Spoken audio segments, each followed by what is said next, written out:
بسم اللہ الرحمن الرحیم۔ السلام علیکم۔ فورتھ ایئر عربک آپشنل ہم پڑھ رہے ہیں 10 و سادس جمع کے ٹاپک سے۔ اس میں واحد اور جمع کی بات ہو رہی ہے۔ پچھلے لیکچر میں ہم نے پیج نمبر 76 اور 77 کو پڑھا تھا۔ اس میں واحد الفاظ کے جمع تھے جن کو ہم نے پڑھا تھا۔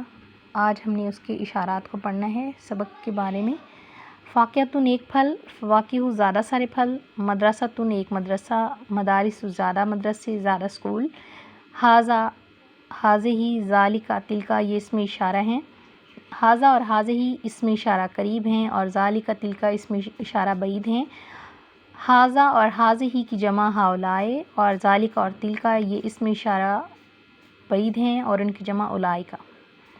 ھذا مذکر کے لیے، ھذہ مؤنث کے لیے، ذالک مذکر کے لیے اور تلک مؤنث کے لیے استعمال ہوتا ہے۔ پہلا پوائنٹ، عربی میں جمع کی دو قسمیں ہیں، ایک کا نام جمع سالم ہے اور ایک کا نام جمع مکسر ہے۔ جیسا کہ نام سے ہی پتہ چل رہا ہے، سالم وہ ہے جو مکمل ہو جاتی ہے، ویسے ہی اور مکسر جو ٹوٹ کے، آگے ہم اس کے بارے میں پڑھیں گے۔ مکسر کے معنی ہے ٹوٹی ہوئی۔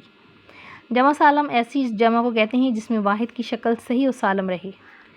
جمع سالم ایسی جمع کو کہتے ہیں جس میں واحد کی شکل صحیح اور سالم رہے، مطلب اس میں کوئی تبدیلی نہ آئے۔ مثلا مسلمون کی جمع مسلمون، یہاں مسلمون ویسے ہی رہا اور اس کے ساتھ واو اور نون لگ گیا تو مسلمون سے مسلمون ہو گیا۔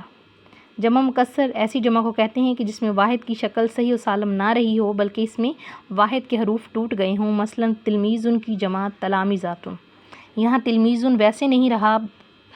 کبھی کبھی واحد کی شکل میں بظاہر کوئی تبدیلی نہیں ہوتی بلکہ یہ تبدیلی صرف حکمن ہوتی ہے، جیسا کہ فلکن کی جمع مکسر بھی فلکن ہی آتی ہے، مطلب اس کی جمع میں کوئی تبدیلی نہیں نظر آتی ہمیں، لیکن معنی میں تبدیلی ہوتی ہے۔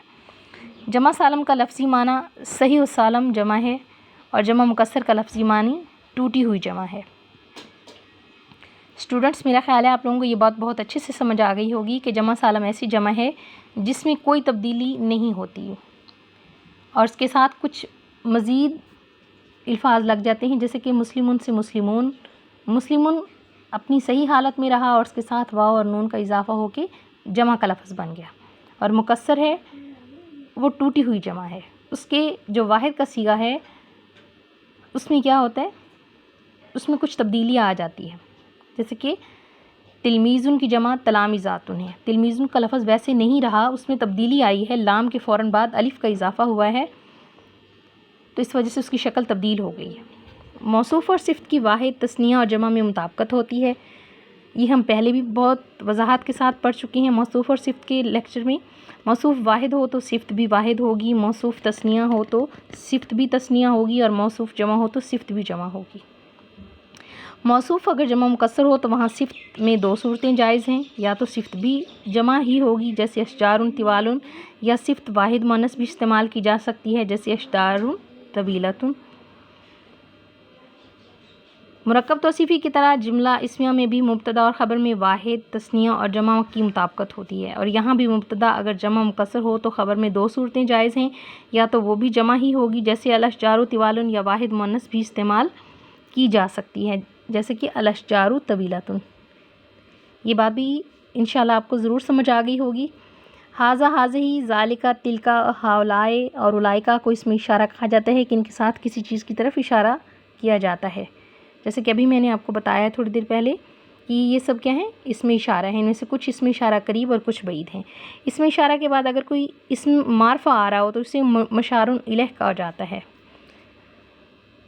یعنی جس کی طرف اشارہ کیا جا رہا ہو، اور ان دونوں کا مجموعہ جملہ نہیں بلکہ مرکب ہوتا ہے، جیسے ھذا القلم یہ قلم، اور اگر ان کے بعد کوئی اسم نکرہ آ رہا ہو تو وہ مشار الیہ نہیں ہوگا بلکہ یہ دونوں آپس میں مبتدا اور خبر ہوں گے، اور یہ جملہ اسمیہ کہلائے گا۔ اسم اشارہ کے بعد اگر تو اسم معرفہ آ رہا ہے، کوئی اسپیشل اسم ہے، کوئی خاص اسم ہے، تو اس کو کیا کہیں گے، اسے مشار الیہ کہا جاتا ہے، یعنی کہ اس سے کسی چیز کی طرف اشارہ کیا جا رہا ہے۔ اور اگر اسم اشارہ کے بعد کوئی اسم نکرہ آ رہا ہے، کوئی کامن ناؤن آ رہا ہے تو وہ مشار الیہ نہیں ہوگا بلکہ وہ دونوں آپس میں کیا ہوں گے، مبتدا اور خبر ہوں گے، اور مبتدا اور خبر جہاں پر ہو اس کو ہم لوگ جملہ اسمیہ کہتے ہیں۔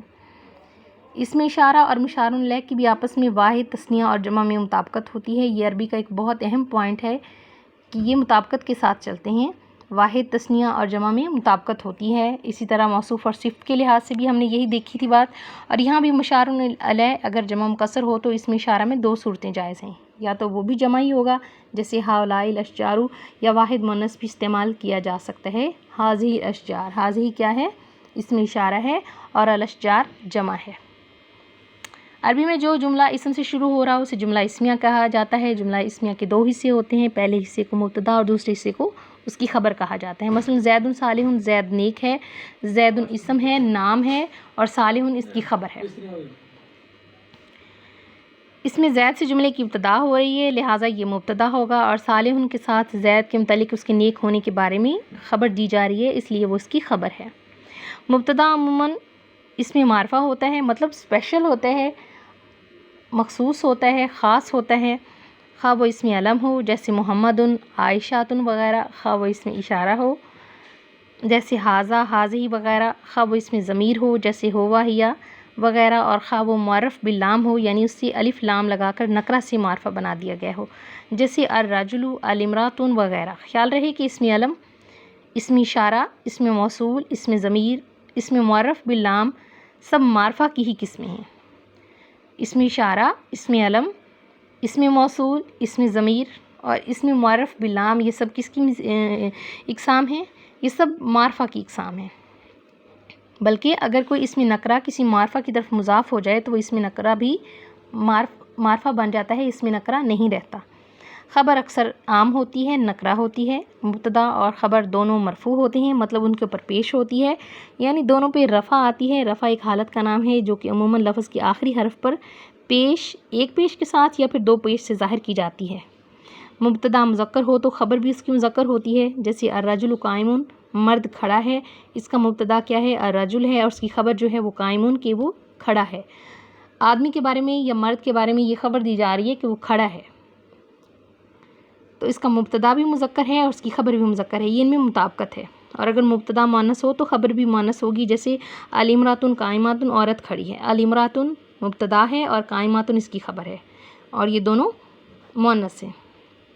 مبتدا اور خبر میں واحد تثنیہ اور جمع کی بھی مطابقت ہوتی ہے، البتہ مبتدا اگر جمع مکسر ہو تو خبر میں دو صورتیں جائز ہیں، یا تو وہ بھی جمع ہی ہوں گی اور پھر وہ واحد مؤنث بھی استعمال کی جاتی ہے۔ یہ استعمال کرنے والے کی، یہ فقرے کو ترتیب دینے والے، فقرے کو بنانے والے کی یہ مرضی ہے کہ اگر مبتدا جو ہے وہ جمع مکسر ہے، اس میں ٹوٹی ہوئی جمع ہے، تو اس کی خبر میں وہ اپنی مرضی سے چاہے تو وہ اس کو جمع استعمال کر سکتا ہے خبر کو، اور اگر وہ چاہے تو وہ اس کو واحد مؤنث بھی استعمال کر سکتا ہے۔ جیسے کہ مثال ہے الاشجار طوال، الاشجار جمع ہے تو طوال لمبے اس نے یہ استعمال کیا ہے، یہ مذکر ہے، اور اگر وہ چاہے تو اس کو مؤنث استعمال کر سکتا ہے خبر کو، جیسے کہ الاشجار طویلۃ، اس میں طویلۃ جو ہے وہ مؤنث ہے، اس کا دل چاہے تو وہ اپنی خبر کو مؤنث کر سکتا ہے، اور اگر وہ چاہے تو وہ اس کو جمع ہی کر سکتا ہے۔